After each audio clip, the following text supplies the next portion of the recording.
Most people think like that inner peace comes after life becomes perfect, after work pressure ends, or after mistakes disappear. But this story shows that peace is not waiting outside. It is often blocked from inside.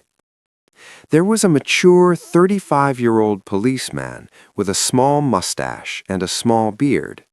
He lived in a quiet society where children played every evening in a small play area. Swings moved slowly, balls rolled on the ground, and laughter filled the air.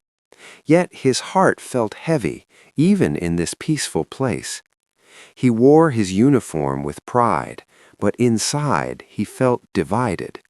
The pressure of police work pressed him every day. Long hours, orders from above, fear of mistakes, and silent expectations followed him everywhere. Sometimes he was not fully honest with his duty. He ignored small truths to avoid trouble. He stayed silent when his voice was needed. These choices stayed in his mind. They did not shout, but they never left. He wanted peace, but guilt walked beside him. Fear of being judged, fear of losing respect, and fear of facing himself kept him restless. At night, his body lay still, but his mind worked hard. Thoughts moved like fast traffic. What if tomorrow goes wrong?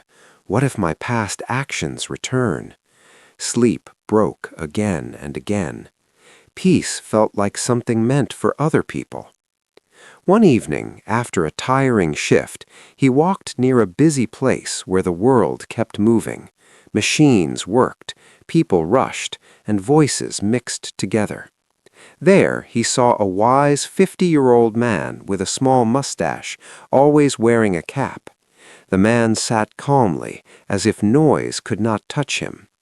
He lived close to the world's working theme. He watched how people chased money, power, and approval, and how tired they became. The policeman sat near him without planning to speak, but the silence felt safe. Slowly, words came out. He spoke about pressure, fear, and the weight of wearing a uniform.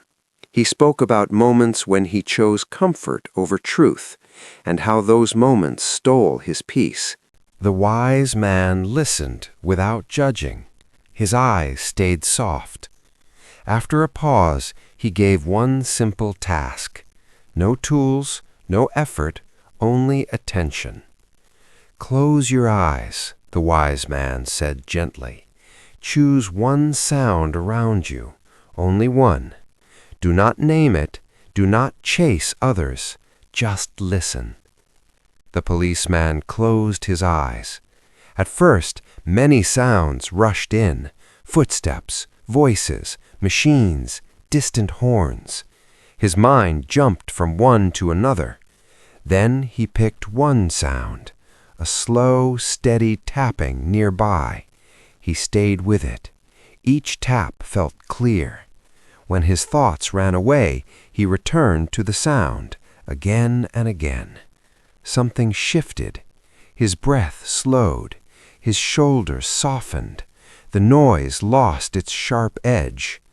For a few moments, there was no past and no future, only listening. When he opened his eyes, the wise man spoke. Did the world stop? The policeman shook his head. No. But did your mind stop running? Yes, he replied softly. The wise man explained the meaning gently. Your mind is tired because it listens to everything. Pressure, fear, guilt, and lies all shout at once, he said, so peace cannot enter. When you choose one sound, one truth, one honest moment, he continued, the mind rests. Inner peace grows when you face life honestly and stay present, not when you escape or pretend. The lesson was simple, not heavy. Peace needed honesty, attention, and courage. The policeman walked away slowly that evening. The world stayed loud, but something inside was quiet. Days passed. Work pressure did not disappear, but he became more aware. He listened before reacting. He corrected small wrongs. He spoke when silence was wrong. When guilt came, he faced it instead of hiding. When thoughts rushed, he returned to one sound, one breath. One evening, during his duty, the sun lowered slowly. Light touched the buildings gently. He stood still for a moment. Calm lived inside him, simple and real. Remember this softly. Inner peace begins when you listen honestly and stay present. If this story touched you, like, share, and subscribe. And if you want to learn English and hear more moral stories, stay with us. Thank you for listening.